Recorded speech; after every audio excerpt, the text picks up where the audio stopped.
बिस्मिल्लाहिर्रहमानिर्रहीम। मैं हूं मोहम्मद आसिफ चौधरी और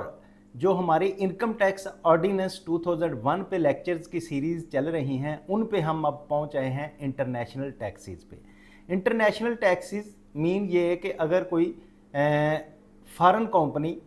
पाकिस्तान में काम कर रही है तो उस पे किस तरह से टैक्सेशन होना चाहिए और क्या क्या उसके लिए लवाजमात हैं, वो सारी चीज़ें हम डिस्कस कर रहे हैं। आज का टॉपिक जो है वो सेक्शन है 106 थिन कैपिटलाइजेशन। थिन कैपिटलाइजेशन ये एक फाइनेंस की भी बड़ी अहम टर्म है और टैक्सेशन की भी अहम टर्म है और टैक्स अवॉइडेंस की बड़ी अहम टर्म है, क्योंकि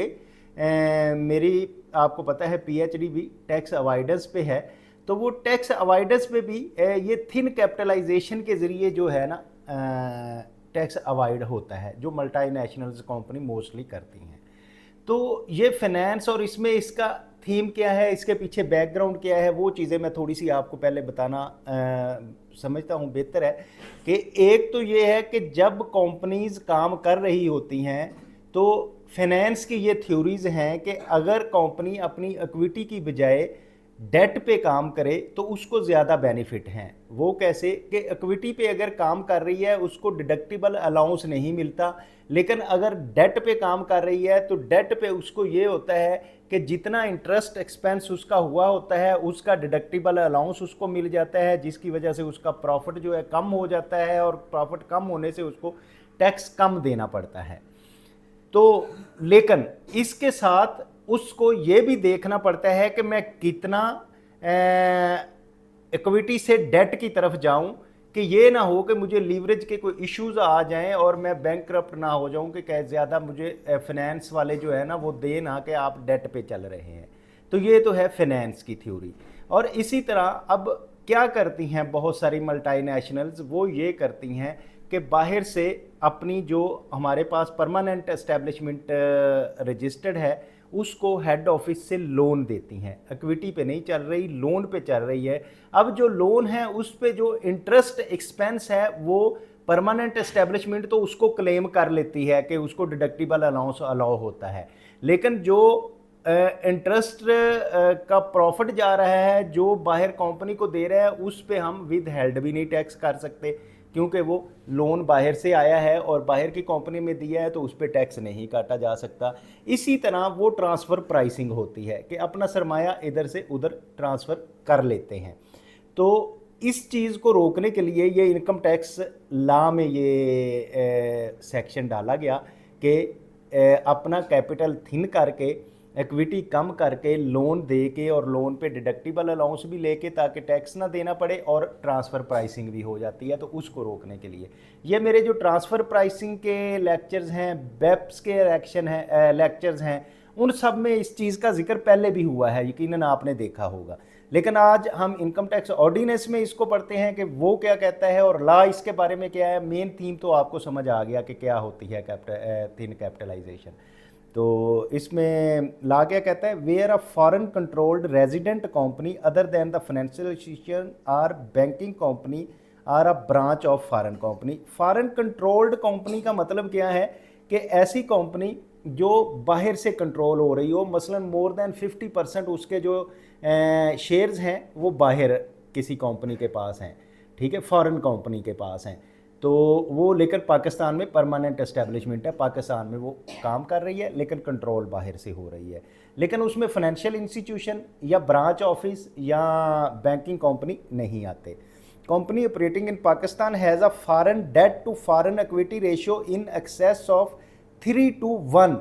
हाँ, ये देखें 3:1 at any time during the year के मैक्सिमम डेट की अगर रेशो हो सकती है वो 3 डेट हो सकता है और 1 इक्विटी हो सकती है, मैक्सिमम ये हो सकता है, इससे ज़्यादा नहीं जा सकेगी।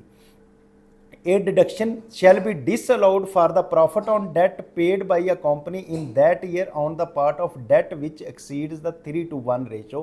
कि अगर उसकी 3:1 रेशो से एक्सीड कर जाती है तो फिर उसको जो डिडक्शन अलाउ थी इंटरेस्ट एक्सपेंस पे परमानेंट एस्टेब्लिशमेंट को, जो पाकिस्तान में काम कर रही है कंपनी, उसको जो डिडक्टिबल अलाउंस था इंटरेस्ट एक्सपेंस पे वो जो है डिसअलाउ कर दिया जाएगा, उसको नहीं मिलेगा जब भी उसकी रेशो जो है 3 डेट और 1 इक्विटी से एक्सीड कर जाएगी। तो इस सेक्शन में हम फॉरेन कंट्रोल्ड कंपनी, तो मैंने आपको बता दिया कि ऐसी company means a resident company in which 50% or more. आपको पता है कि कंट्रोल किसके पास होता है, जिसके पास 50% or more shares underlying the ownership of the company is held on a non resident person के पास हो। कोई नॉन रेजिडेंट पर्सन है जिसकी वो कंपनी है,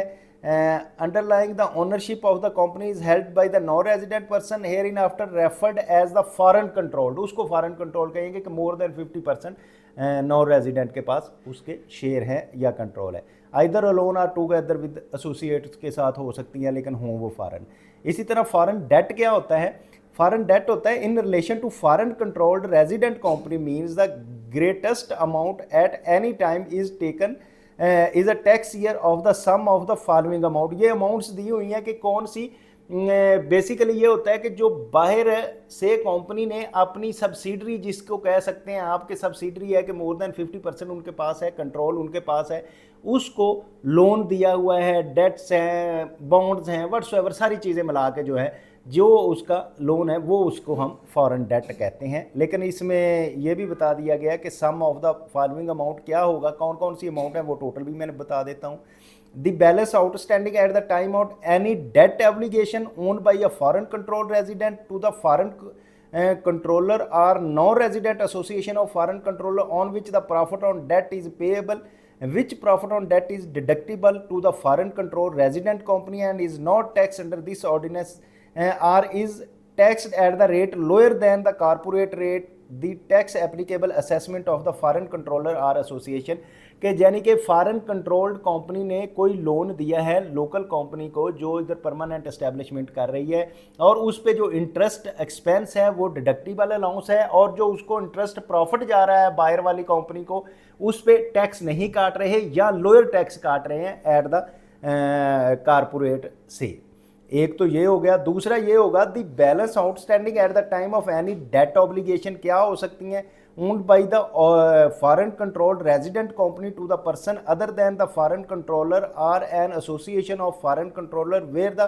person has balance outstanding or the similar amount on debt application owned by a person to the foreign controller or non-resident association of person, या कि उसकी टोटल जो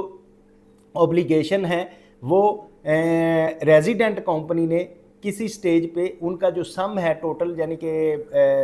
रेजिडेंट कंपनी का या उसकी एसोसिएट्स का या किसी एनी अदर का, तो जो भी टोटल डेट है जिस पे इंटरेस्ट एक्सपेंस देना है और वो डिडक्टिबल है और वो उसको क्लेम कर सकता है, तो उसको हम कहते हैं फॉरेन डेट। ठीक है। अब इसी तरह फॉरेन इक्विटी आ जाएगी in relation to a foreign controlled resident company and for the year means the sum of the following amount. Equity आपको पता है कि एक इक्विटी होता है, एक डेट होता है। इक्विटी जो कैपिटल होता है, जो शेयर्स टोटल उसके होते हैं उसको इक्विटी कहते हैं। तो अब टोटल इक्विटी जो होगा उसके टोटल शेयर्स कितने हैं, इसमें क्लास ए है the paid up value of all shares in the company owned by the foreign control और non resident association of the foreign control at the beginning of the year, के साल के शुरू में जितना भी शेयर्स हैं वो शेयर्स फॉरेन कंट्रोल्ड कंपनी के पास हैं रेजिडेंट कंपनी के, उसको हम फॉरेन इक्विटी कहते हैं। So much as the amount standing on the credit of the shares premium account or the company of the beginning for the tax year as the foreign control or non resident association should entitle to if the company were wounded up in the time, या किसी time पे resident foreign resident company ने या उसके associate किसी के भी total shares जो हैं वो जो होगा उसको हम फॉरेन इक्विटी कहेंगे। So much of the accumulated profit and asset revaluation, यानी कि अकामुलेटेड प्रॉफिट भी ऐसा होता है कि जिसका बाद में शेयर्स देने हैं या डिविडेंड देना है, अगर हम उसकी बात करें, या asset revaluation reserves of the company at the beginning of the years as the foreign control or non-resident association of foreign control would entitle if the company were wounded up at the time, तो उसको भी इसमें शामिल किया जाता है। reduce by the sum of following amount, namely उसको किससे reduce किया जाएगा, ये चीज़ें हैं जो सब क्लास 1 है। The balance outstanding at beginning of the tax year on any debt obligation, कि अगर डेट ऑब्लिगेशन का कोई बैलेंस आउटस्टैंडिंग है उसको उसमें से रिड्यूस किया जाएगा on to the foreign control resident company by the foreign controller और non resident association of person. और इसी तरह where the foreign controlled resident company has accumulated loss at the beginning of the year, the amount of which return capital of the foreign control and non-resident association of the foreign control would be reduced by virtue of the loss, और जो loss है वो उसको equity में से निकाल दिया जाएगा या कोई डेट ऑब्लिगेशन है। तो इससे अब थिन कैपिटलाइजेशन से हमें चीज़ें क्या बनी, क्या पता चली, इसको अगर मैं सम अप करूँ इसके बाद, एक तो ये है कि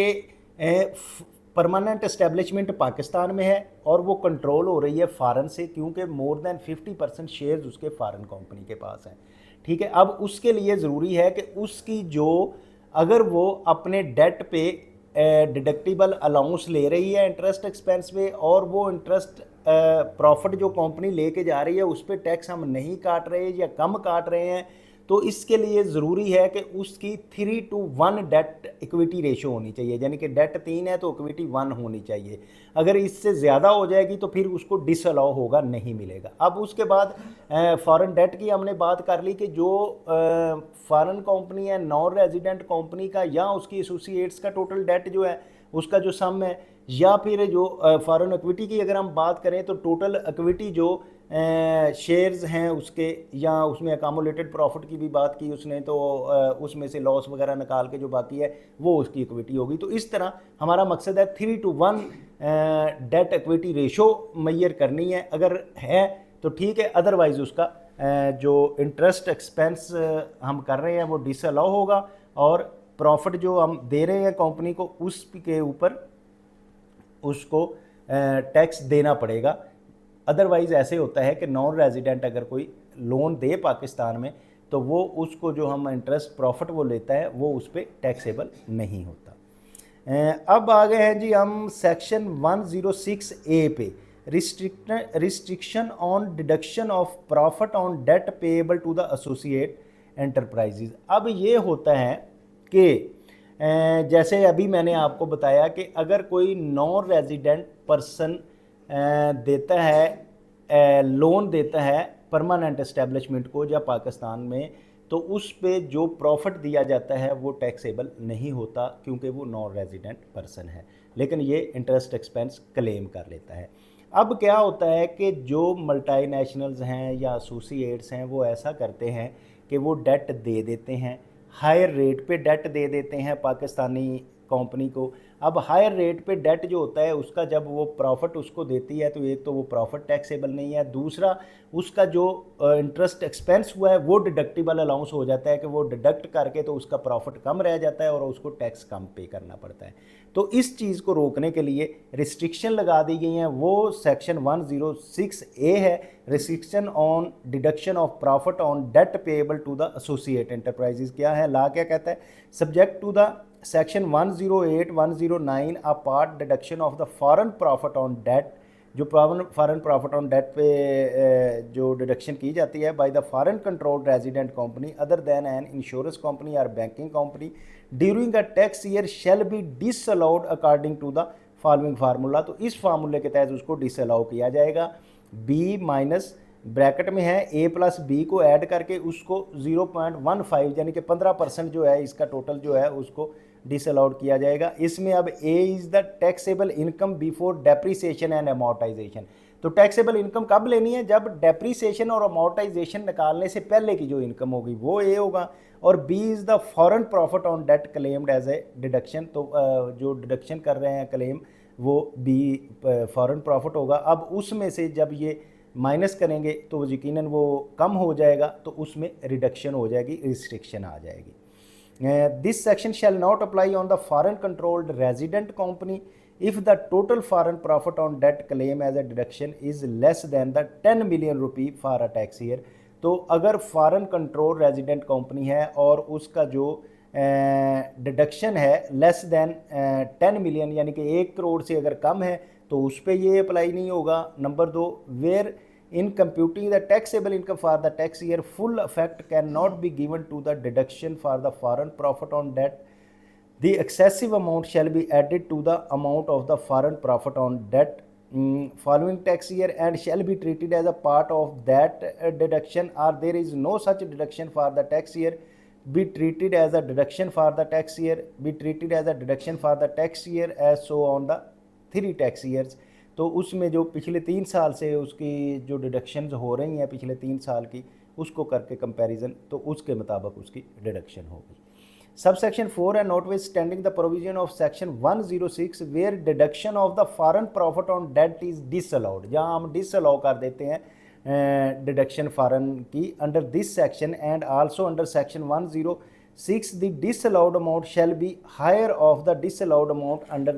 this section and section 106। तो जो टोटल डिसअलाउड अमाउंट होगी वो हायर होगी 106 के तहत जो डिसअलाउ की है उससे ज़्यादा होनी चाहिए। This section shall apply in respect of foreign profit on debt accrued with effect from the first day of July 2020 ever the debt वर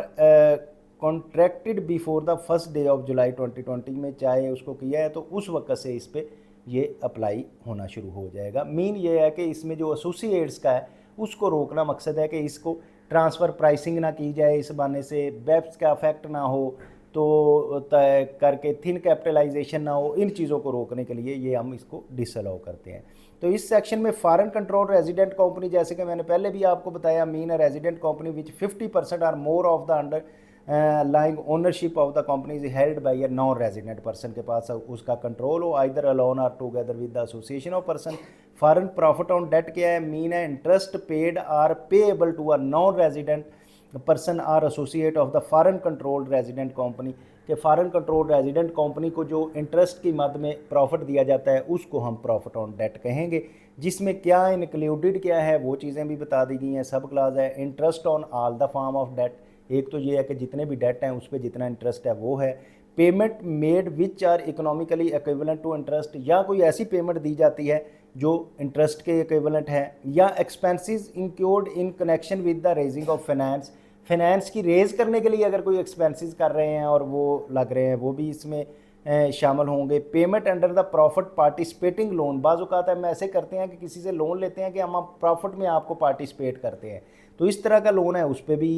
ये इंटरेस्ट में वो शामिल होगा। Input interest in instrument such as convertible bonds and zero coupon bonds जो है वो भी इसमें शामिल होंगे। Amount under alternative financing arrangement such as the Islamic finance का कोई अमाउंट है वो भी इसमें शामिल होगा। Finance cost element of the financial lease payment अगर कोई है तो वो भी होगी इसमें शामिल। इसी तरह capitalise interest including the balance sheet value of related asset are the amortisation of capitalise interest की अगर अमाउंटाइजेशन हो रही है या उसकी वैल्यूएशन हो रही है बैलेंस शीट में तो वो भी शामिल होगी। इसी तरह amount measured by reference of funding return under the transfer pricing rule, तो ट्रांसफ़र प्राइसिंग रूल के लिए तो मैंने जैसे कि आपको बताया था जब बेसिकली ये ट्रांसफ़र प्राइसिंग के लिए सारा काम हो रहा होता है तो उसमें कोई फंडिंग हो रही है ट्रांसफ़र प्राइसिंग रूल में तो वो भी शामिल होगी। Where applicable national interest amount under derivative instrument for hedging arrangement related to the entities borrowing, तो हैजिंग के लिए कोई बोरिंग होगी एंटिटी की तो वो भी इंटरेस्ट एक्सपेंस में और इंटरेस्ट में शामिल होगी। Certain foreign exchange gain or loss on borrowing and instrument connected with the raising of finance, बाज़ ऐसे करते हैं कि वो जो फॉरेन एक्सचेंज का अगर इफेक्ट कोई आ रहा होता है तो वो भी इसमें से रेजिडेंट परमानेंट इस्टेब्लिशमेंट को डालते हैं, तो अगर वो इस तरह का कोई अगर फॉरेन एक्सचेंज का है तो वो भी इसमें शामिल होगा। इसी तरह कोई guarantee fee in respect of finance arrangement financing arrangements की है तो वो भी शामिल होगी। Arrangement fee and similar cost relative to borrowing fund, fund के बारो करने के लिए है कोई तो वो भी ये सारी चीज़ें जो हैं फॉरेन प्रॉफिट ऑन डेट में ये शामिल होंगी जितनी भी डिटेल हमने पढ़ी है। तो इसका मकसद मोस्टली फ़ॉरेन मैंने जैसे आपको बताया कि ये यूज़ करते हैं for the effect of transfer pricing BEPS thin capitalisation, तो इसलिए ये इसमें लॉ में ज़रा क्लियरली बात बता गई है। तो अब इंटरनेशनल टैक्सेस में हम चैप्टर 7 में आ गए, तो इसका पार्ट 4 क्या है? Agreement for avoidance of double taxation and prevention of physical अवेयंस। मैंने जैसे कि आपको बताया कि हम इंटरनेशनल टैक्सेस पढ़ रहे हैं तो इसमें पहले भी मेरे लेक्चर हैं जिसमें ट्रांसफ़र प्राइसिंग के हैं, जिसमें बेप्स के हैं, तो उनमें भी ये चीज़ें मैंने पहले आपको बताई हुई हैं। तो सेक्शन 107 जो है agreement for avoidance of double taxation and prevention of physical evasion, ये क्या चीज़ है। अच्छा, अब ऐसे होता है कि अगर जैसे कि हमने इसमें पढ़ा था पहले सैलरी में कि रेजिडेंट पर्सन है और वो फॉरेन सोर्स से सैलरी ले रहा है, और अगर फॉरेन सोर्स में उसका टैक्स कट गया तो देन उसकी जो सैलरी हो पाकिस्तान में वो एग्जेम्प्ट होगी, क्योंकि एक जगह ही टैक्स देना है। लेकिन अगर हम एग्जेम्प्ट फ़र्ज किया ना करते और उसका इधर भी पाकिस्तान में बीइंग रेजिडेंट उससे टैक्स लेते, तो इसका एक टैक्स फॉरेन सैलरी में जो एम्प्लॉयर था उसने विदहेल्ड कर लिया था, दूसरा टैक्स हमने इधर ले लिया, इस तरह उससे डबल टैक्सेशन हो गई। तो इस चीज़ को अवॉइड करने के लिए जो इंटरनेशनल ट्रीटी है, जो हमारे तकरीबन 144 कंट्रीज़ के साथ इंटरनेशनल ट्रीटी हैं, जिसके तहत हम ये करते हैं कि डबल टैक्सेशन को अवॉइड करने के लिए कि अगर एक जगह किसी ने टैक्स दे दिया है तो फिर दूसरी जगह उसको टैक्स देने की ज़रूरत नहीं है, ठीक है, तो वो एग्जाम्प्ट हो जाएगा, जैसे कि हमने सैलरीज़ में पढ़ा। तो ये चीज़ें हैं जो इसमें आती हैं। और फिर इसमें ये भी हो सकता है कि वो ये कहे कि मैंने जी बाहर से कमाई है तो उधर टैक्स दिया है, लेकिन उधर टैक्स ना दिया और इधर से भी एग्जाम्प्ट हो जाए, तो टैक्स अवॉइड भी ना हो। इन ट्रीटी का ये भी मकसद है कि हम इंफॉर्मेशन शेयर करेंगे कि अगर उसने मुझे टैक्स दिया है तो आपको टैक्स वो ना दे, उसको एग्जाम्प्ट है, लेकिन ये मैं इंफॉर्मेशन शेयर करूंगा कि मुझे दिया है, ये ना हो कि मुझे भी नहीं दिया और आपको भी नहीं दिया तो दोनों को टैक्स नहीं मिला तो टैक्स अवॉइड हो गया। या डबल टैक्सेशन और टैक्स अवॉइडेंस, दोनों चीज़ों को ये फुलफिल करने के लिए ये एग्रीमेंट्स है। तो इनको हम पढ़ते हैं। ला क्या कहता है, agreement for avoidance of double taxation and prevention of physical evasion, यानी कि एक तो ये अवॉइड करने के लिए कि डबल टैक्सेशन ना हो, दूसरा अवियन करने के लिए द फेडरल गवर्नमेंट में enter into tax treaty of tax information exchange agreement, multilateral conventions and inter-government agreement or similar agreement of mechanism for avoidance of double taxation or assistance in recovery of taxes or the exchange of information for the prevention of physical evasion, avoidance of tax, including the automatic and spontaneous exchange of information which respect of the taxes on the income imposed under the ordinance or any other law for the time being in force and under the corresponding law force in the country may by a notification in the official gazette may such provision as may be necessary for the implementation of said instruments। तो क्या है double taxation के, ये है कि government के international दूसरी governments के साथ बाईलैटरल मल्टीलैटरल एग्रीमेंट्स हैं कि वो ये चीज़ें शेयर करेंगे कि किसी का डबल टैक्सेशन तो नहीं लग रही, नंबर एक। नंबर दो ये है कि वो टैक्स कोई अवॉइड तो नहीं कर रहा, तो वो हम अपनी इन्फॉर्मेशन ऑटोमेटिकली शेयर करेंगे, जिसको ऑटोमेशन पे भी लगाया जा सकता है कि वो सारी इन्फॉर्मेशन जो है एक दूसरे के साथ शेयर हो। उसका मकसद ये है कि किसी को डबल टैक्सेशन ना लगे, और या फिर अगर किसी ने टैक्स नहीं दिया तो वो टैक्स अवॉइड ना कर सके। तो ये इस ऑर्डिनेंस का हिस्सा है। तो इसका सबसेक्शन 1 ये है, notwithstanding anything contained in any other law of the country, the board shall have a power to obtain and collect information with solicited by an other country under tax treaty and tax information exchange agreement, multilateral conventions or inter-government agreement of the similar agreement mechanism। के Pakistan government जो है वो दूसरे government से किसी भी tax payer की information इकट्ठी कर सकती है, इन्फॉर्मेशन उसकी किसी को दे सकती है, क्योंकि ये इंफॉर्मेशन एक्सचेंज के जो एग्रीमेंट है मल्टीलैटरल और कन्वेंशंस के एग्रीमेंट है, तो ये इंफॉर्मेशन शेयर की जा सकती है। इसी तरह 1B है, notwithstanding the provision of the freedom of information ordinance 2002 जो है, subject to clause A of subsection 3 for the section 216 of this ordinance, any information received और सप्लाइड, कोई इन्फॉर्मेशन हम रिसीव कर रहे हैं, सप्लाई कर रहे हैं, and communication or correspondence made under the tax treaties, the tax information exchange agreement, the multi convention is similar arrangement or mechanism shall be confidential। तो जो भी इंफॉर्मेशन होगी हम ले रहे हैं या इंफॉर्मेशन दे रहे हैं वो सारी कॉन्फिडेंशियल रखनी होगी। तो इसमें बोर्ड में एक बड़ा ऐसा बना हुआ है सिस्टम कि उस हिस्से में किसी को भी नहीं जाने देते जो इंटरनेशनल टैक्सेस में वो डील करते हैं। तो इसी तरह subject to section 109 where an 9 where any agreement is made in accordance with the subsection 1 the agreement and provision made by notification for the implementation of the agreement shall notwithstanding anything contained in law the time being in force have effect in so far any proviso for at least one of the following. तो ये उसमें होगा जो भी agreement हम करेंगे। Relief from the tax payable under this ordinance, के tax जो पेएबल है उसका रिलीफ किसी को दिया जाए। The determination of Pakistan source of income of non resident person, तो पाकिस्तान में जो सोर्स ऑफ इनकम है नॉन रेजिडेंट पर्सन की उसको डिटर्मिन किया जाए। Where all the operation of the business are not carried in within Pakistan, the determination of income attribute to the operation carried within outside the Pakistan are income chargeable to tax in Pakistan is hand of the non resident person including their agents branches and permanent establishment in Pakistan, कि जिसका operation पूरे का पूरा पाकिस्तान में नहीं हो रहा और उसमें जो उसके इनकम के एट्रीब्यूट्स हैं और जो उसके एक्सपेंसेस हो रहे हैं और जो नॉन रेजिडेंट एजेंट्स और ब्रांचेज उसमें शामिल हैं, तो उनको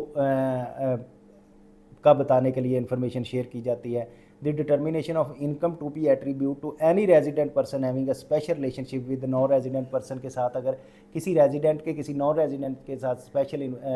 रिलेशंस हैं तो उनकी इनकम जो है वो एट्रीब्यूट चेक करने के लिए। इसी तरह exchange of information for the prevention of physical evasion and avoidance, यानी कि अविजन और अवॉइडेंस जो है इसको भी चेक करने के लिए एक्सचेंज ऑफ इंफॉर्मेशन है of the taxes income chargeable under this ordinance and under the corresponding law in force of the country. Notwithstanding anything contain in subsection 1 or 2,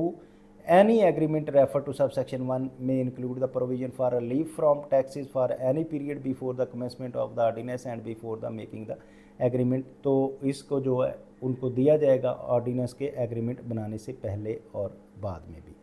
तो अगर हम बात करें कि ये हमारा चैप्टर जो है आज 108 तक आ गए हैं हम,